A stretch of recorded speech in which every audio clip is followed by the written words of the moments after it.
节后首日，国务院新闻办公室举行重磅发布会。会上，国家发改委有关负责人介绍了系统落实一揽子增量政策有关情况。多家国内外媒体以规格高、政策多、信心足为题报道。发布会释放了哪些增量信号，又将如何影响中国经济接下来的发展态势？来看深圳卫视驻京记者从现场发回的一手观察。这场发布会由国家发展改革委主任郑山杰和副主任刘苏摄、赵晨新、李春林、郑贝共同参加，规格之高受到各方关注。距离2024年结束还有80多天，郑山杰用稳和进2个关键词概括当前经济形势。我们对实现全年经济社会发展的目标任务充满了信心，我们对保持经济社会平稳、健康、持续的发展呢，也充满了信心。房产作为多数老百姓最大宗的消费产品，有关其政策变化向来备受关注。郑山杰介绍，促进房地产市场止跌回稳，将采取系统性综合措施，对商品房建设严控增量，优化存量，提高质量，加大白名单项目贷款投放的力度，要抓紧完善土地、财税、金融等政策，加快构建房地产发展的新模式。郑山杰表示，目前降低存量房贷利率等政策已经出台，有些城市全面取消限购，有些城市进一步缩小限购区域，放宽限购条件，其他政策也在积极谋划、积极推进。根据住建部5号发布的消息，北上广深4个1线城市已调整住房限购等政策措施，全国10余省份、50余城已出台促进房地产市场的优化政策，全国范围内的房贷利率和首付比例均已降至历史最低位。观察指，中国本轮楼市的回暖与股市上扬同步开启，两者相互促进，多项利好政策出台，使购房者入市更坚决，也使股民获利后有更充足资金购房。国庆期间，多地看房量、到房量大幅上升，商品房销量出现不同程度增长，反映市场信心有所恢复。本场发布会还就扩大有效投资发布了另一项重磅消息。发改委介绍，明年要继续发行超长期特别国债，并优化头项，加力支持两重建设。两重建设指国家重大战略实施和重点领域安全能力建设。我们要提前下达明年1000亿两重建设项目的清单和1000亿元的中央预算内投资计划。我们考虑的是本月底把这2个1000亿下达。今年的政府工作报告提出，拟连续几年发行超长期特别国债，2024年先发行1万亿元。刘苏摄援引数据介绍，今年7000亿元的中央预算内投资已经下达，目前项目开工率是58%。1万亿元的超长期特别国债里，用于两重建设的7000亿元也全部下达到项目，项目开工率是50%。同时，国家发改委也在加快地方政府专项债发行使用进度，支持项目开工建设。深圳卫视驻京记者也就两重的能源项目提问。那我们知道，能源呢是经济社会发展的重要支撑，对企业发展呢也非常重要。所以我特别想请问一下，一揽子增量政策对于加强重大项目用能保障有没有什么具体安排？谢谢。用能保障呢，对高质量发展呢非常重要，可以说呢是支撑高质量发展的非常关键的要素。我们国家呢，全社会存量的用能规模，大致呢是“14.5”新增用能空间的10倍左右，深入挖掘存量的节能的潜力，能够呢为经济社会发展呢腾出巨大的用能的空间。发改委介绍，既重视发力解决当下存在的困难和问题，更关注、更重视解决经济中长期发展中的重大问题，强化打基础、立长远、可持续，推动高质量发展。A 股火爆，今天国新办在国庆假期后主办的首场发布会同样火爆，一正四副5位主任罕见同台亮相。对于黄金周期间国内国际市场对中国经济的关注，显然是做足了准备。那我也注意到，现场的座位呢是比往常增加了近1倍，国内主流媒体悉数到场，众多境外专业财经媒体，比如彭博社、路透社等记者呢，也是准备了各种提问角度，大家都想了解中国经济接下来的走势，不愿错过任何细节。那距离2024年结束还有80多天，国家发展改革委主任郑山杰在发布会上就用“稳”和“静”2个关键词概括了经济目前的运行情况。他表示，对实现全年目标任务和保持经济持续平稳健康发展充满信心。那最受关注的是这场发布会的主题，也就是介绍一揽子增量政策。那重点呢是体现在3个更加注重和4个坚持的落实上。那发改委就宣布，将在年内呢提前下达明年1000亿元中央预算内投资计划和1000亿元2重建设项目清单。那同时呢，也将进一步激发民间投资的积极性，通过政府和社会资本的合作机制，支持社会资本参与新型基础设施建设。那我也留意到，外媒的提问呢，都是关注于提振措施的后续效应释放。那比如新加坡联合早报呢，就问了民营经济和外商投资等方面的问题；彭博社呢，则是将焦点放在了房地产、地方债务和就业等方面的问题。那发改委在回答时呢，就表示，存量和增量政策呢都将落实，社会和市场呢都可巩固对中国经济的信心。那在会后和外媒记者的交流中呢，我也了解到，他们认为外资对中国资产的信心猛增是当前的热门的国际新闻。那国际资本迅速归队，中国股市、金融市场的火爆也只是一个开始。随着利好政策的落地，中国的高质量发展将获得新动能。国际舆论高度关注中国经济。 China has been a powerful engine of growth, not just for the region, the whole world. But nevertheless, anything that boosts growth in China is good for the rest of the region because they depend so much on the Chinese market, but they also depend on Chinese inputs. So any revival will be welcome. 法国、美国多家媒体也都以中国今年实现经济增长目标充满信心为题报道。 Chinese stock markets had seen a rally over the past few weeks after the country's central bank announced a slew of measures meant to prop up consumer demand and the country's struggling real estate sector.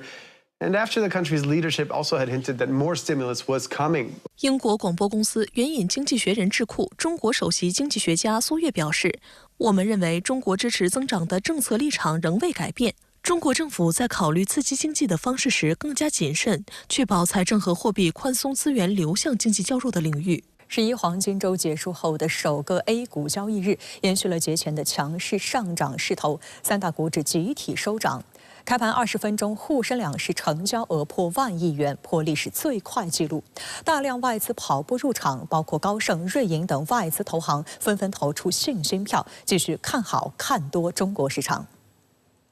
10月8号，3大股指集体收涨，上证指数报收3489.78点，涨4.59%；深成指报收11495.1点，涨9.17%；创业板指数报收2550.28点，涨17.25%。三市成交额34835亿元，较上日放量8721亿元，总计超5000只个股上涨。 因为交易火爆，开盘半个多小时，有不少网友反映，多家券商的交易软件一度崩溃宕机。有专家指出，大量新股民入市令券商假期加班处理业务，但应注意股市有风险，投资需谨慎。还有证券公司发信息提醒投资者，不要孤注一掷，永远要用闲钱投资，不要让投资反噬生活等。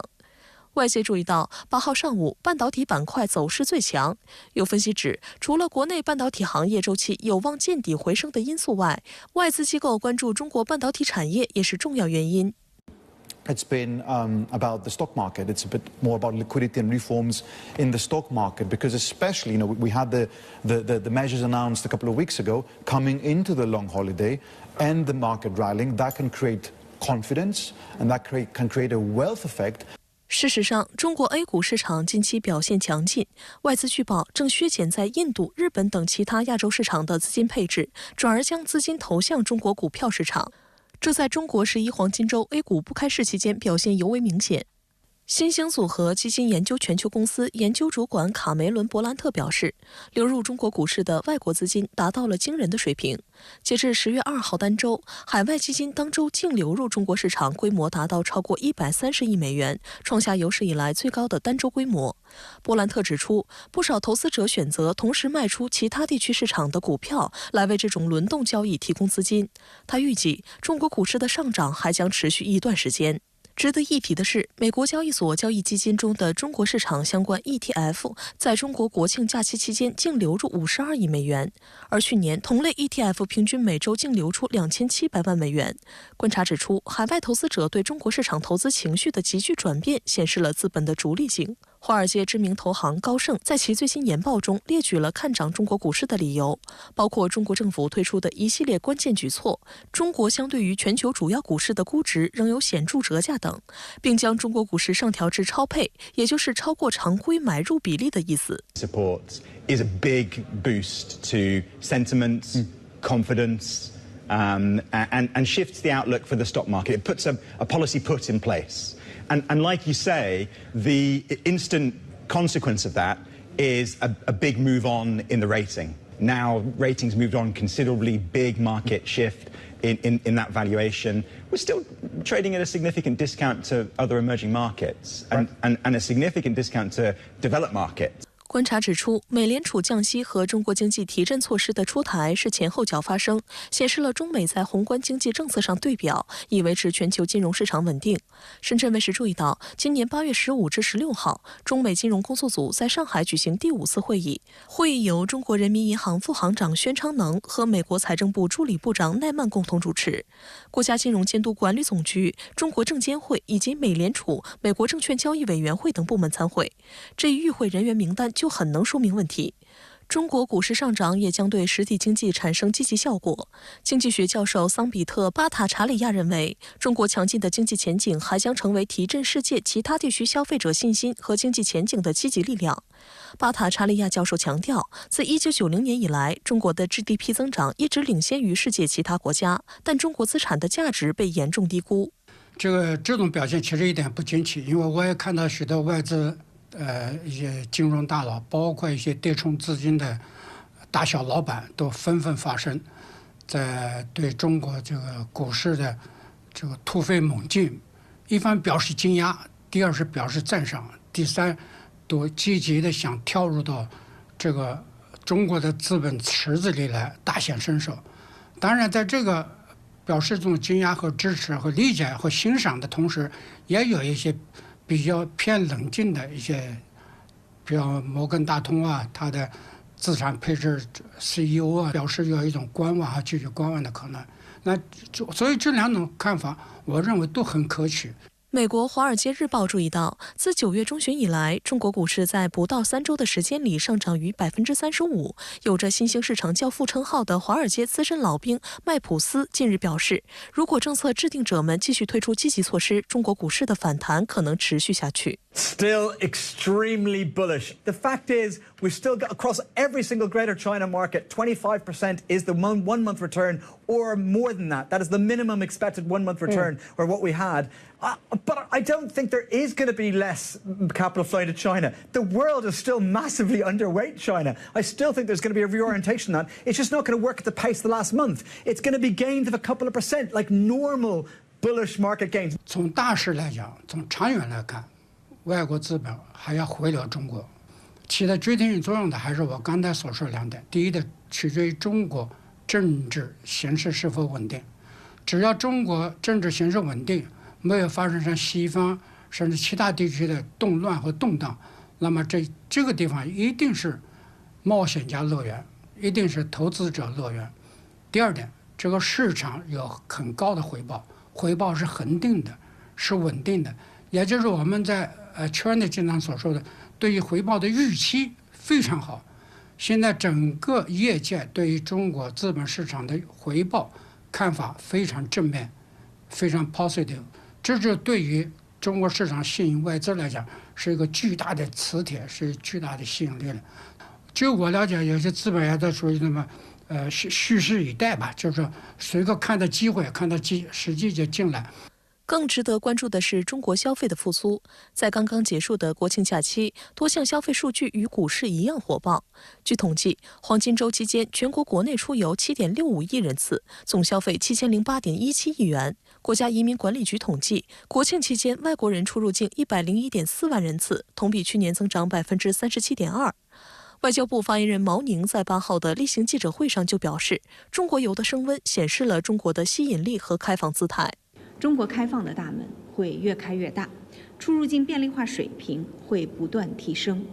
我们欢迎更多的外国朋友来华旅行，欣赏美丽山河，感知魅力中国。不少外资企业加强布局中国旅游市场。We're betting on China. We just passed over 700 hotels in China this year. We see the growth in China, and what we're experiencing now is short term. There's no question that the growth is going to be exponential. You're still talking that China is still on track to be the largest tourism market in the world. 值得一提的是，深圳在过去的这个黄金周推出多场全程无人机表演，吸引不少国内外游客。在海外社交平台就有不少网友转发和评论深圳无人机表演的视频，其中就有特斯拉 CEO 埃隆·马斯克，他惊叹道：“令人印象深刻。”中国商务部8号发布公告，宣布自10月11号起，对原产于欧盟的进口相关白兰地实施临时反倾销措施。同时，中方正在依法开展关于对自欧盟进口的相关猪肉及猪副产品、乳制品等发起的反倾销反补贴调查，以及正在研究提高进口大排量燃油车关税等措施。相关措施释放出哪些信号？来看分析。今年8月底，商务部裁定原产于欧盟的进口相关白兰地存在倾销。根据最新公告，自2024年10月11号起，进口经营者在进口被调查产品时，需提供比率为30.6%到39.0%不等的保证金。据悉，受影响最大的是2个法国品牌，分别是路威敏轩集团旗下的轩尼诗和人头马，其进口商必须分别支付39.0%和38.1%的保证金，而宝乐利嘉集团旗下的马爹利的保证金比例最低为30.6%，这些保证金将增加从欧盟进口白兰地的前期成本。分析认为，这些品牌的酒类销售价格将至少上涨20%，销量或将减少20%。值得注意的是，法国白兰地从业者此前多次呼吁中欧协商解决问题。上月中旬，法国西南部干邑产区的约800名人士和100辆拖拉机举行示威，要求法国政府将干邑白兰地作为优先事项，并呼吁要求欧盟推迟对中国电动汽车征收关税进行投票。但令他们相当失望的是，法国在本月4号欧盟的相关投票中投下了赞成票。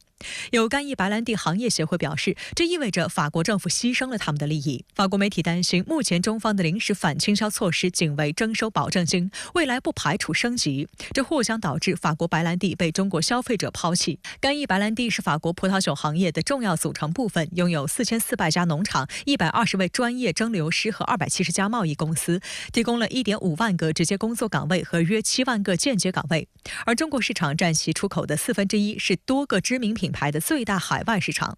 实际上，在极端天气频发和国际贸易争端不断的情况下，法国白兰地产业目前状况堪忧，去年销量同比下滑22%，而中国市场此前仅下滑10%。在中方措施宣布后，宝乐利嘉股价下跌4.2%，人头马君度股价下跌8.7%，轩尼诗的所有者路威敏轩股价下跌4.9%。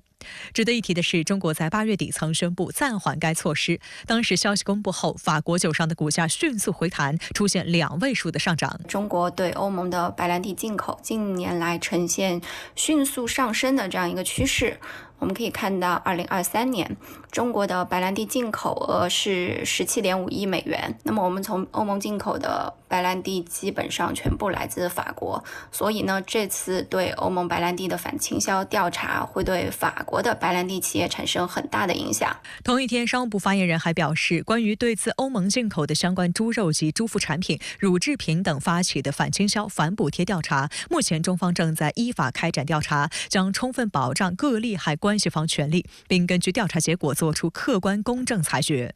同时，中方正在研究提高进口大排量燃油车关税等措施，中方将采取一切必要措施，坚定维护中国产业和企业正当权益。在今年8月末的一次记者会上，商务部发言人何亚东曾指出，欧盟对中国电动汽车反补贴调查是典型的保护主义行为，不利于中欧汽车产业合作，不利于全球汽车产供链稳定，也不利于欧盟绿色转型和全球应对气候变化的努力。他表示，中方始终坚持绿色低碳发展理念。此前有专家提出提高大排量燃油车关税具体建议，认为这符合世贸组织规则，同时有利于汽车产业绿色转型。那么目前我们看到新一任的欧盟委员会对中国呢采取了更加强势的态度。那么这种做法呢，不利于经贸争端的解决。我们呢希望欧方能够尽快回到理性务实、合作对话解决争端的轨道。我们希望避免出现事实上的脱钩断链的现象，这会导致双方的利益受损。上任不到1周，日本首相石破茂就因前石破茂派瞒报政治现金问题被检举。自民党黑金丑闻曾引发日本政坛大地震。虽然石破茂派系涉及金额很少，该派系也早就在2021年解散，但3年后才遭检举，而且是在石破茂出任首相之后，有何玄机？他本人又如何回应？来看报道。日本首相石破茂7号在官邸接受媒体采访时承认，确实存在相关问题，但属于事务性失误，今后将避免类似情况发生。石破茂曾领导一个名为水月会的派系。本月3号，也就是石破茂当选首相后的第3天，日本神户学院大学教授上胁博之向东京地方检察院提交检举信，对石破茂等人进行检举，指控水月会在2019年至2021年举办的政治集资宴会中，收支报告的收入部分少计了总数约80万日元，约合人民币3.8万元。石破茂被认为是自民党内的少数派。2015年，为与安倍晋三竞争自民党总裁，成立了自己的派系水月会，但始终缺乏号召力。在2020年的党总裁选举中败给菅义伟后，派阀所属议员接连退出，最后只剩下12人，派阀运营出现困难。2021年宣布解散。值得一提的是，瞒报政治现金，给自己的派系搞小金库，是自民党派阀政治多年来的痼疾。今年早些时候遭大规模检举而曝光一系列黑金丑闻，引发自民党内部大地震，党内所有派系解散。不过，日本舆论普遍认为，自民党派阀的解散不过是假装解散，派阀的核心根基实际上依然存在。不论派阀解散是真是假，自民党的支持率一路走低。石破茂9月底选上自民党总裁后，曾表示要挽回因此而受损的国民信心，但不到1周，他自己就遭人检举，令日本舆论哗然。很明显的呢，就是在选举时间，大家都没有讨论这个事情，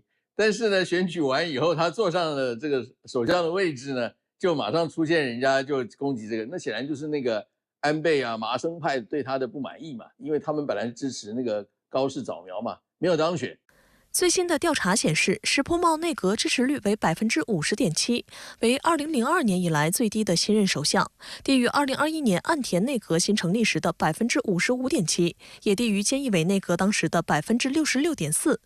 一位匿名的日本前内阁部长认为，如果自民党在接下来的众议院选举中失去多数席位，石破茂则可能会被迫辞职。石破茂面临的棘手问题主要有3点。除了自民党内部问题和劳动力减少的问题，民众更关注的是经济民生问题。例如，近期日本遭遇持续性米荒，哪里可以买到大米已成为日本多地民众热议的话题。一些政治人物将其归咎于外国游客大举涌入观光，吃光了日本的米，令民众感到匪夷所思。根据日本厚生劳动省10月8号公布的数据，日本人的实际工资较上年同期下降0.6%，而物价却在上涨。日本产经新闻对该国汽车产业的竞争力下降感到忧虑。在全球最大汽车市场中国，日系汽油车的吸引力下滑，电动车的优势尚未建立。而在半导体产业领域，日本有约1半的高端制造设备被中国企业购买。该报认为，半导体产业政策近年来受到美国的影响越来越明显。原本日本参与的东亚半导体产业链合作正在遭到人为的破坏。此外，近日中国股市大涨，带动东京证券交易所上市的中国股票和基金飙涨。有日本舆论呼吁石破茂要倾听股市声音。外界认为，石破茂在其首次施政演说中重提中日战略互惠，是对民意的积极回应。海关数据显示，中国是日本最大贸易伙伴、第2大出口对象国和最大进口来源国，且两国贸易实现了基本平衡，显示互补性很强。2023年，中日贸易总额3180亿美元，其中中国出口额1575.2亿美元，进口额1604.7亿美元。因为日本要真正解决它经济困境还是不可避免要跟中国要强化经贸的互动，这是世界的这个第2跟第4大经济体嘛，之间就在这个同个区域嘛，所以说他既然强调稳定而且不是他两国的稳定，他是说这个区域的稳定嘛，来讲的话，经济就变成一个很重要的部分。石破茂的对华态度颇为复杂。自2002年出任日本防卫相以来，石破茂从未参拜过靖国神社，还主张把甲级战犯从靖国神社中移出来。石破茂还曾指出，中日两国应建立相互理解、相互帮助的合作体系，承认历史问题对中日关系的重要影响，还认为日方需要对过往向中国道歉。然而，石破茂在选举之前突然窜访台湾地区，与赖清德等人会面。有观察指出，虽然他的这一举动给选举做政治秀的意味很强，但对中日关系的伤害不可忽视。有分析认为，相较于右翼保守色彩浓厚的高市早苗等人，石破茂是一位相对稳健的政治家，几乎不太可能在中日敏感问题上采取过于极端挑衅的做法。如果他能推动双方在经贸领域的深化合作，将促进中日关系进一步回暖。值得注意的是，担任过日本防卫厅长官、防卫大臣的石破茂近期鼓吹建立所谓亚洲版北约。美国智库机构史汀生中心认为，这一构想在战略上是不明智的。大多数地区国家并不希望在中美之间选边站，石破茂的主张只会适得其反。外界注意到，日本现任外务大臣岩屋义和防卫大臣中谷元2号在记者会上对石破茂的说法进行了回调。他说，眼下并未就新首相石破茂有关建立亚洲版北约的提议展开工作。石破茂本人在其首次施政演说中也没有再提及所谓亚洲版北约。我觉得他是要跟中国改善关系，这样日本才能够有拓展他的外交、提高他的国际地位的机会。日本要成为一个真正的大国，他必须要跟美国跟中国同时都要好，那才能够凸显出它的重要性啊。所以的话，我觉得他是会愿意跟中国改善关系。中国海警局新闻发言人刘德军表示，10月8号，未经中国政府允许，菲律宾3001、3002号船执意侵闯中国黄岩岛附近海域，中国海警船全程跟踪监视，依法采取管控措施，现场操作专业规范、正当合法。中国对黄岩岛及其附近海域拥有无可争辩的主权，对相关海域拥有主权权利和管辖权。我们敦促菲方立即停止侵权行径。中国海警将依法在中国管辖海域持续开展维权执法活动，坚决维护国家领土主权和海洋权益。好，东盟峰会以及东亚合作领导人系列会议8号到11号在老挝首都万象举行。国务院总理李强将出席会议，并对老挝、越南进行正式访问。在出席本次系列会议前夕，韩国总统尹锡悦对菲律宾展开国事访问，这也是韩国总统时隔13年再次访菲。双方同意加强国防合作，释放了何种信号？来看报道。外交部发言人毛宁8号在回答有关东亚合作以及东亚领导人系列会议的问题时表示，当前世界进入新的动荡变革期，东亚地区总体保持和平发展的良好势头，但面临的不稳定、不确定、难预料因素增多。面对新形势，地区国家和人民更加珍惜来之不易的和平稳定局面，更加渴望实现共同发展，更加需要通过团结合作来应对挑战。8号，东盟外长会在老挝万象拉开本次系列会议的序幕。来自东盟成员国、对话伙伴及域外国家的国家元首、政府首脑及国际组织等2000多名代表与会。今年的主题为“东盟增强互联互通和韧性”。据东盟轮值主席国老挝介绍，会议主题旨在应对东盟地区所面临的挑战和机遇。分析指出，除了并不乐观的经济与金融环境外，东盟领导人还将面临化解缅甸危机、制定南海行为准则、解决区域经济及跨国犯罪等问题的考验。值得注意的是，东盟系列会议本是解决地区国家共同挑战的场合，但每次都会有一些与会方试图引入地缘政治竞争的议题。据日本媒体报道，该国新任首相石破茂在启程前就宣称要在出席会议期间提出亚洲版北约构想，但东盟国家舆论对此感到警惕。印尼主流媒体雅加达邮报刊文警告，东盟对所谓亚洲版北约的构想不感兴趣。该报直言，这样的构想对东盟来说是一种冒犯，参与这样的军事联盟只会加剧地区局势紧张。在8号外交部例行记者会上，发言人毛宁介绍了中国的东盟政策立场。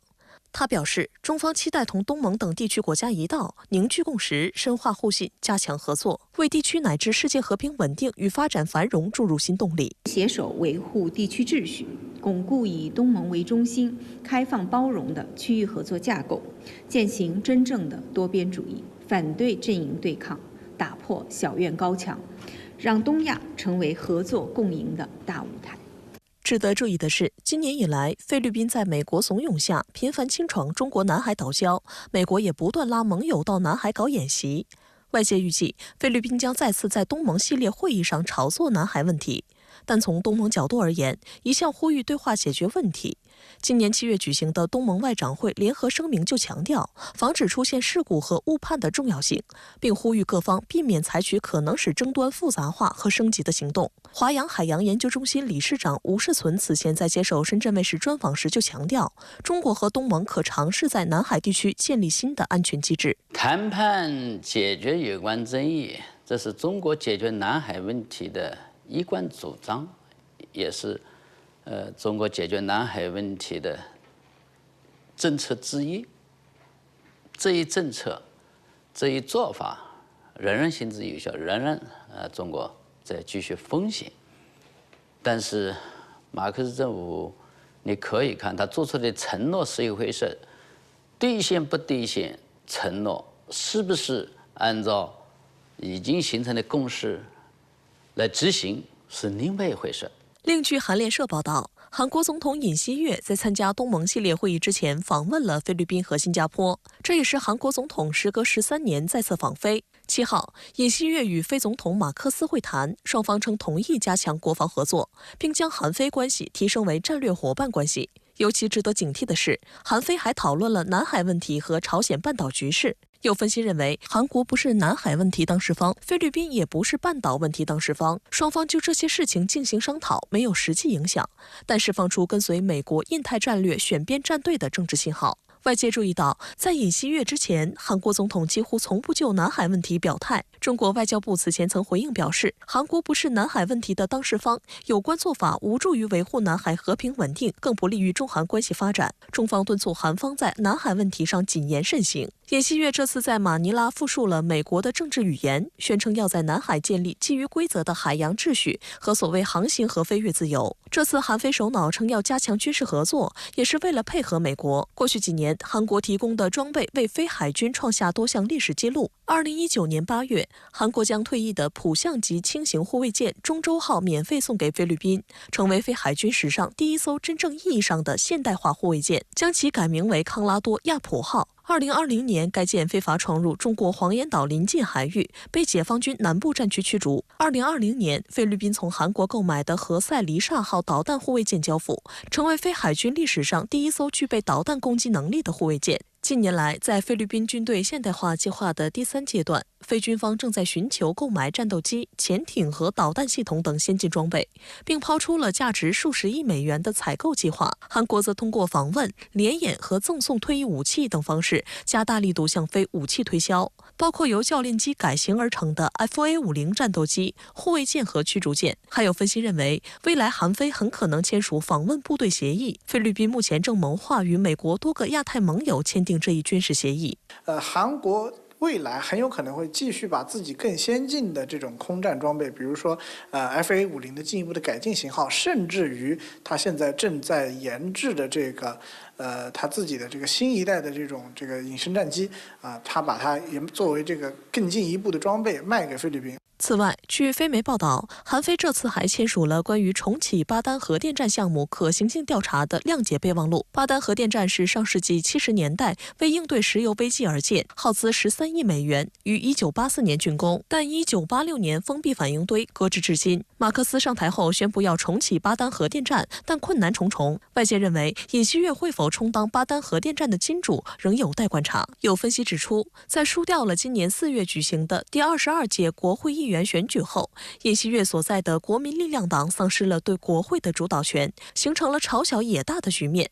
为了挽回自己已经跌至20%的支持率，同时也是为了转移韩国国内的不满舆论，尹锡悦选择第一站就访问在南海兴风作浪的菲律宾。一方面，他是